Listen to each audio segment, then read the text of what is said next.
성경의 명장면 6번째 시간, 바로를 축복하는 야곱입니다.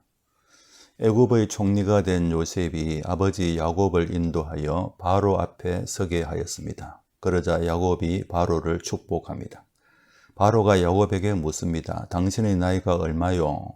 야곱이 대답합니다.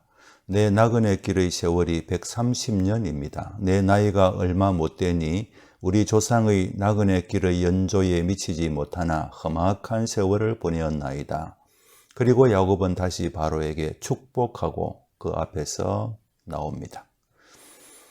야곱이 바로를 축복하는 이 장면은 단지 하나의 에피소드에 그치는 것이 아니라 하나님께서 의도하시고 모든 하나님의 백성들에게 보여주신 대단히 의미 있는 장면이라 생각됩니다. 세상의 권력자들에 대한 그리스도인의 자세가 어떠해야 하는가를 가르쳐 주기 때문입니다.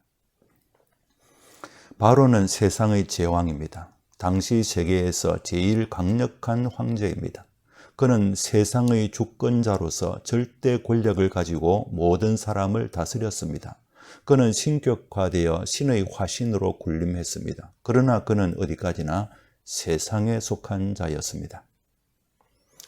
그에 비하면 야곱은 세상에서 보잘것없는 사람이었습니다. 그의 영향력은 자기 가문의 테두리를 벗어나지 못했습니다. 그러나 그는 하늘에 속한 자입니다. 하나님의 백성입니다. 그는 하늘의 본향을 가진 존재로서 세상에서는 나그네로 살았습니다. 그래서 그는 자신의 인생을 나그네 길이라고 스스로 말했습니다. 세상의 관점에서 볼 때 야곱은 바로 앞에 똑바로 설 수 없는 사람이었습니다. 머리를 들고 바로의 얼굴을 감히 쳐다볼 수도 없는 위치였습니다. 그러나 야곱은 바로를 축복하였습니다. 세상의 관점에서 보잘것없는 한 노인이 천하의 절대 권력자에게 손을 들어 자기의 하나님 여호와의 이름으로 축복한 것입니다. 우리는 이것을 당연한 것으로 여기고 그냥 넘어가기 쉬운데 그러면 안 됩니다. 이것은 예사로운 일이 아니기 때문입니다. 이것은 실로 엄청난 장면이 아닐 수 없습니다. 오늘날과 같은 민주주의 시대에서 국민이 투표로 선출한 대통령이지만 그를 만나면 그의 심기를 거르치지 않으려고 몸도 마음도 다 낮추어 조심하지 않습니까? 우리나라 기독교 대표자들이 대통령을 만나면 어떤 태도를 취합니까? 마치 대통령의 부하인 듯이 아부하느라 마땅히 할 말도 하지 못하는 경우가 얼마나 많았습니까? 그런데 야곱은 절대 권력자요, 온 땅의 소유자요, 생사여탈권을 가진 바로 앞에서 주눅들지 않고 당당히 축복했습니다. 이것은 야곱이 그만큼 대단하다라기보다 하나님께서 이 장면을 통해서 이 세상에서 살아가는 당신의 백성들에게 의도하신 것을 보여주신 장면입니다. 그리스도인이 세상의 권력자에게 어떤 태도를 취해야 하는가에 대한 것입니다. 야곱이 바로에게 축복한 것은 하늘에 속한 사람이 세상에 속한 사람을 축복한 것입니다. 그러므로 이것은 그리스도인이 세상 사람들에게 무엇을 해야 하는가를 보여주는 하나의 모델입니다. 그리스도인은 세상 사람들을 미워하거나 적대하는 것이 아니라 그들을 긍휼히 여기고 축복하는 사람입니다.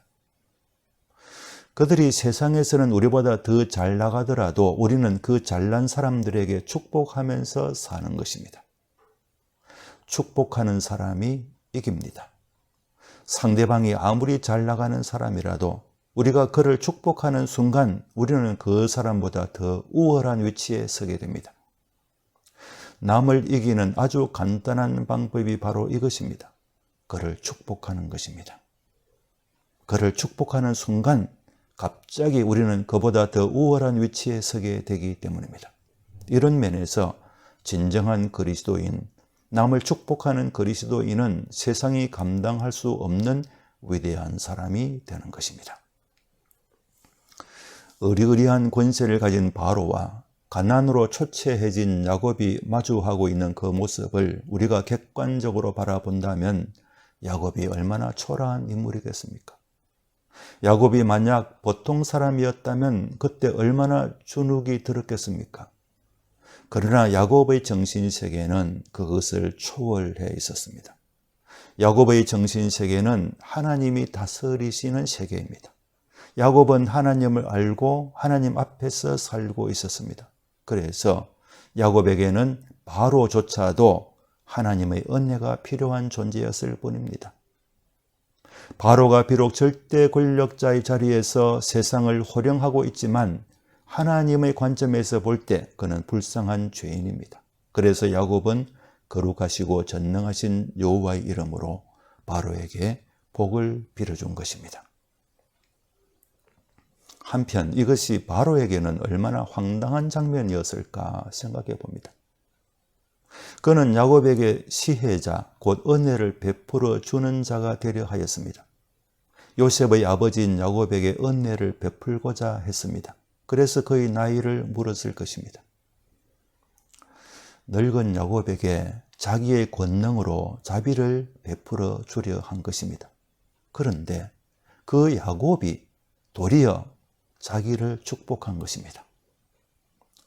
세상의 모든 것을 다 가진 자로서 신의 자리에 올라서 있는 자기에게 가난한 노인이 여호와의 이름으로 축복할 때 그의 마음이 어땠을까요?